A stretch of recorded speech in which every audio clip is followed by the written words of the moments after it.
there was domestic violence inside Hayden Panettiere's home by this disgusting boyfriend. I mean, this guy is the lowest of the low. I cannot believe, and I'm so sad that this woman spent a big portion of the last 6-7 years with this guy. They met in 2018. By 2019, he was abusing her. By 2020, there was a criminal case against him, and I can't remember right now whether he was found guilty or pleaded guilty. Either way, there was a guilty result. He was convicted of punching her in the face. The police saw her right after. There was no question that it happened. He's admitted to it. Some jail time, some probation, and reportedly a 5-year restraining order, which neither one of them lived up to. She invited him back into her life. This is a pattern many domestic violence survivors are familiar with.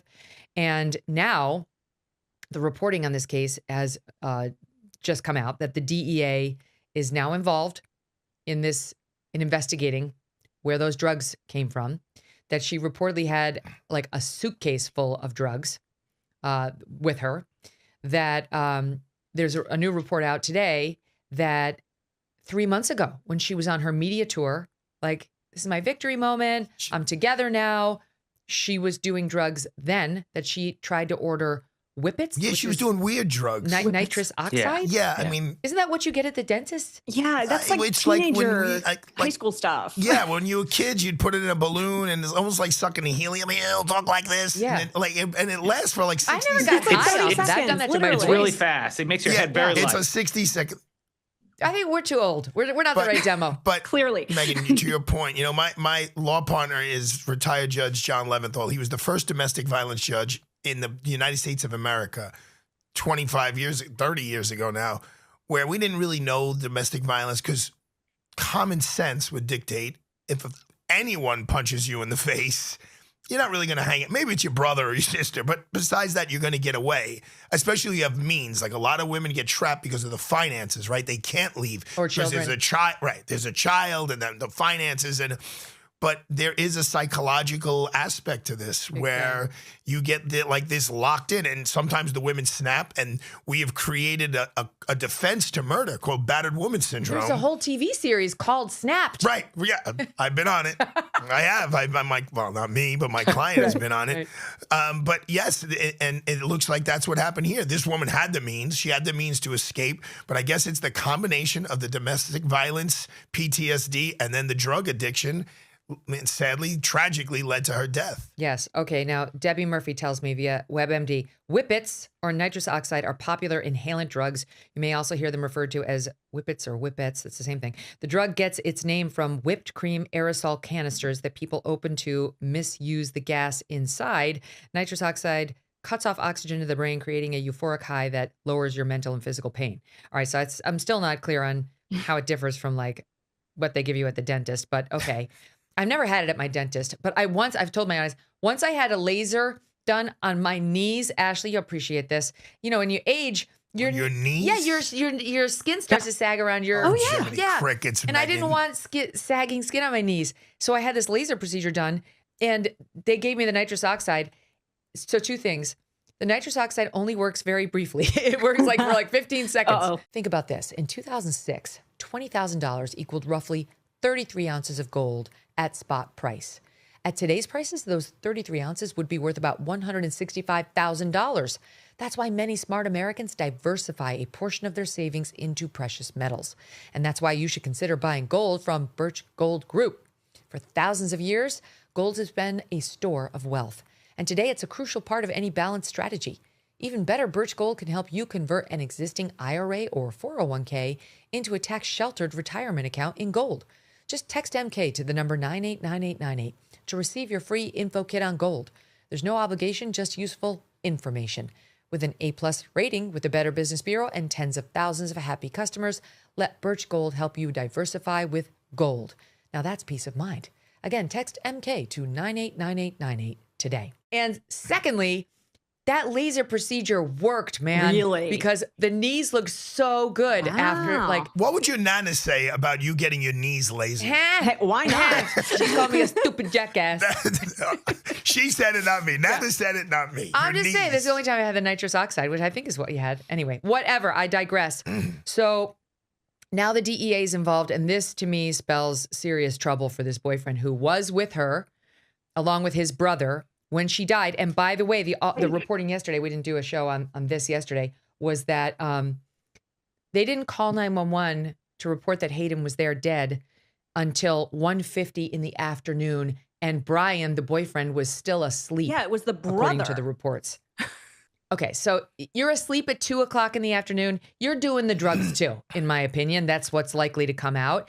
And you tell me whether, Dave, the DEA getting involved in this telegraphs, federal charges may be under consideration. Yeah, look what happened to Matthew Perry. The DEA got involved there because they're going to go find the source of the drugs. It used to be the law enforcement officers would just say, okay, it's another a drug abuser who's died. Nowadays, we look at the chain and try to find the ones who sold them the drugs. The problem is a lot of people who are in the throes of addiction have a number of drug dealers on speed dial. So it can be tough. But now you have the boyfriend who is involved, and he's got a criminal past. He's got a rap sheet.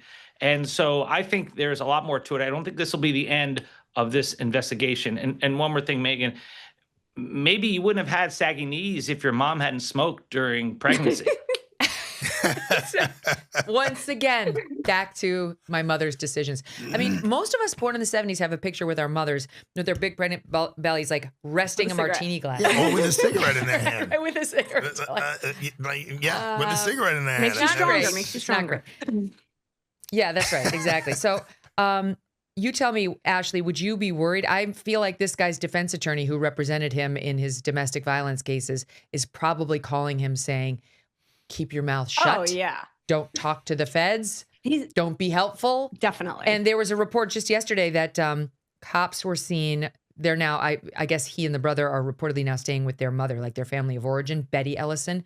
And yesterday at 8:20 in the morning, page 6 of the New York Post reporting exclusively that cops were seen sniffing around the home. They came, they knocked, nobody answered, although people were inside. They left. They were reportedly conducting a, quote, welfare check. And then I think they went back and did it again. So they're definitely sniffing around there. Oh, yeah. If I was Brian, the boyfriend, I would be really worried. I'd first be worried about his brother. So his brother, Zach, is a preacher and has apparently had, strong feelings for Hayden in his life. Whether or not they dated, there's been some rumors about that. But the reports are that he was just distraught when they found her. So if he cared for her that much, and if he thinks his brother had something to do with her death, I'd be really worried about the police talking to him from a defense perspective.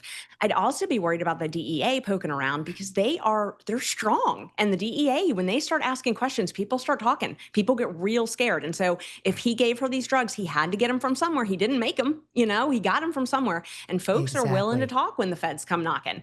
I wouldn't be as worried about the state charges because most likely he probably was using the drugs with her. I mean, like you said, he was sleeping till noon.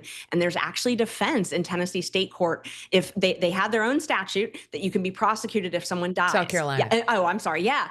And so in South Carolina, they've got a statute where you can be prosecuted if someone dies while, they've basically taken drugs that you gave them. But if you did it together, that's a defense. So, he might have a defense to that. So crazy. But the feds, I'd be really worried about. That's so wacky. As long as you shoot yourself up too, or take the drugs as well, then you can get out of jail. It's a weird concept. But so here's the report from TMZ this morning, Arthur.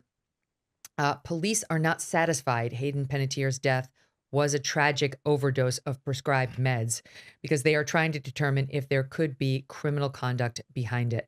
Law enforcement sources involved in the case tell TMZ they are conducting a death investigation to see if some illegality is behind her death. They said, on Wednesday, they went to the family home of her boyfriend, Brian Hickerson. It would appear police want information from Brian regarding any circumstance that might be connected to her death. And then, my team went through and there's a bunch of possible charges that could be brought federally, which would explain the DEA's interest in all of this. If Brian Hickerson provided the drugs. I mean, the assistant who was getting the drugs from Matthew Perry got ultimately sentenced to 41 months in prison. But that's a great example of how it's kind of easier to find who gets the drugs. What Dave said is right on.